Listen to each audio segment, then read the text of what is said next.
Coach Kerr. The reason he's not my number one, even though the team's been amazing, the system's been amazing, it's Steph Curry. Steph Curry is going to get a lot of credit. And, there's another guy, Draymond Green, that's going to get a lot of credit in these conversations. Yeah. So those guys are going to soak up a lot of credit, where I think Kerr will kind of miss out. But you can't take anything from Kerr. That system is one of the best. But it does take 2 years to adjust, because these players now you see are really getting into it. That's Like a good point. John Huntress Anderson last year wasn't playing that great. This year, even though he's not in the rotation fully, when he plays, he understands everything. He's great. Same with like Damian Lee. Last year he was good, but this year he's better. He understands the rotation more.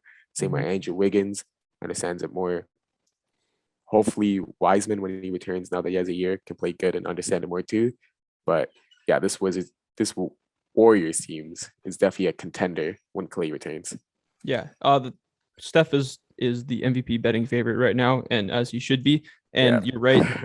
That obviously a lot of that credit has to go to him, but he was having a similar year last year. In fact, his numbers were better last year than they are this year. He still has MVP caliber numbers, but how well this team plays defensively. This team, we're going to bring this up in defensive player of the year conversations, but they're the best team in the league by defensive rating. And if you look at that roster of guys that they're starting out, they're not guys with defensive reputations except Draymond Green, right? And maybe Kevon Looney. But the fact that they're able to play so well as a team, play such good defense, and move the ball, and still win when Steph doesn't have a big night, still win when Steph rests here and there, I think it is maybe a 2-year process. This was being built last year, but Steve Kerr, he's just showing that he truly is one of the best coaches in the NBA. And since this is and seeming like a 2-year process, I would kind of give up on any mid-trade season hopes that players are having, that we even have. Not players, like that fans have, right? That's like, oh man, maybe, you throw Wiseman and Kuminga, 2 players who aren't playing, get a Christian Wood. I think you kind of just like throw that out of the window, because you see, like, you need time to adjust to the system, and they're not going to make a halfway, mid-season trade, because that player's just not going to adjust, even though no matter how good they are. So if you're looking at any Warriors trades, you got to wait till next offseason. I don't think they make any this mid-season. They look like a good contender right now without making Klay. a trade, and they are making a trade at around Christmas, right? They're getting Klay Thompson back, right? And he's someone who's been in the system for many years, so he knows, like, he's exactly. Yeah. Physically, he's gonna have to ramp up physically, but IQ wise and system wise, he's been with this team for years and years, and he's been around. Even recently, he's been around the team, so he's not gonna have to adjust too much that way. Defensive player of the year, I have Draymond Green as number one. I think he's the clear number one. That's why I didn't have Coach Kerr as my number one. As you said, like you said this, they're the best defensive team. And name a plus defender like that a casual fan would think of on that Warriors team besides Draymond Green. Not one. So it's his award. He's gonna win it. Like, I think this is as big of a gap as Tyler Hero and him. Really? One, because voter fatigue. If this was Rudy Gobert's first year, let's say he didn't win those 3 MVP defensive player of the years, then I would agree he would be in contention. He'll be contending, but I don't even know. Like, besides Ben Wallace, like, has anyone even else won 4 in a row? Like, the White got stopped at 3. You know what I mean? Like, everyone just hits that. Like, Mutombo, I think, got to 4 too, but it was over a long period of time. I get like 4 in such a short period of time. Crazy. Like Rudy Gobert is already a Hall of Famer with 3. If he gets 4, that'll be crazy. But I think it's Draymond Green's award to lose, especially with the voter fatigue. He hasn't won one in how many years? Like 4 or 5 years. Yeah. Like, so it's been a while. The voter fatigue's gone. Yeah. I had the same 3. It was just Draymond 1, Rudy Gobert 2. Name 1 plus defender on that team. I think Wiggins has become a lot better of a defender in these years. But Jordan Poole, like we said, Steph Curry, Bjelica is playing a lot of minutes for them. Like, it's crazy. They're the only team with a sub 100 defensive rating. They're 3 points clear on the number 2 team. And Draymond Green has always been the quarterback of that defense. He's healthy. He's trying. I think 2 years ago, he wasn't trying too much, the year that Steph didn't play. It's just, it's crazy, like, how good this team is defensively with what they have on paper. And you have to chalk that up to Draymond Green and Steve Kerr. Yeah, as long as they finish, like, the defense could get like 2 or 3 points worse, and I think he'll Yeah. still be in contention to win it. Mhm. So like, as long as it's anywhere near this by the end of the season, I think Draymond Green's gonna get it because voter fatigue is real. Because at the end of the day, LeBron doesn't have 8 MVPs, Michael Jordan doesn't have 8 MVPs, Dwight Howard doesn't have 6 Defensive Player of the Years. Voter fatigue is real. It's gonna happen. Rudy Gobert, you're gonna be in top three, but there's no chance Rudy Gobert wins this. I think even like Anthony Davis will win this over Rudy Gobert. I think that's how Really? much I think that's how much voter fatigue it's gonna affect. I think Draymond Green is a lock for this award. I just want to mention like these two are the great two shooters, right? Steph and KD. And we talk about these offensive rule changes that have impacted almost every point guard, impacted the guy you just mentioned, James Harden, probably the most. Mhm. So we have those rule changes and the new ball, the Wilson ball, which is Yeah.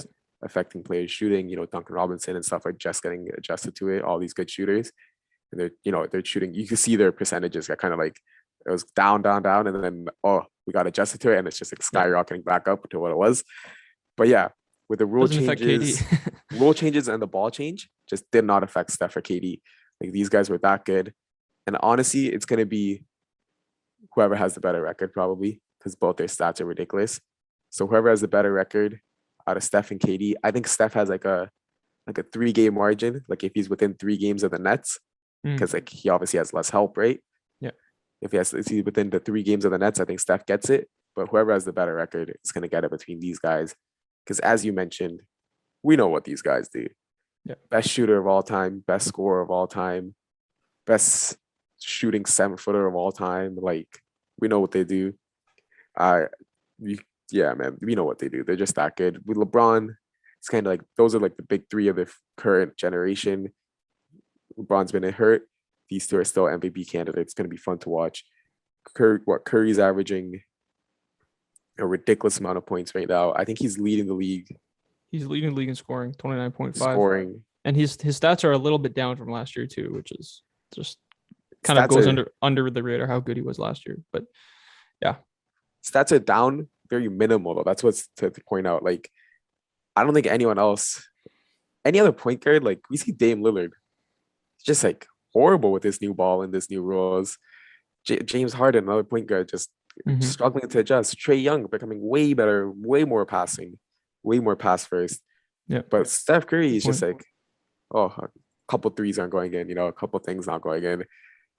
Like this guy is just crazy, man. Like, yeah, man, it's crazy to watch him play. And he's he's the biggest off-ball threat. Yeah. Ever. Yeah. Like I don't think it's even close. Yeah. Like it's that crazy.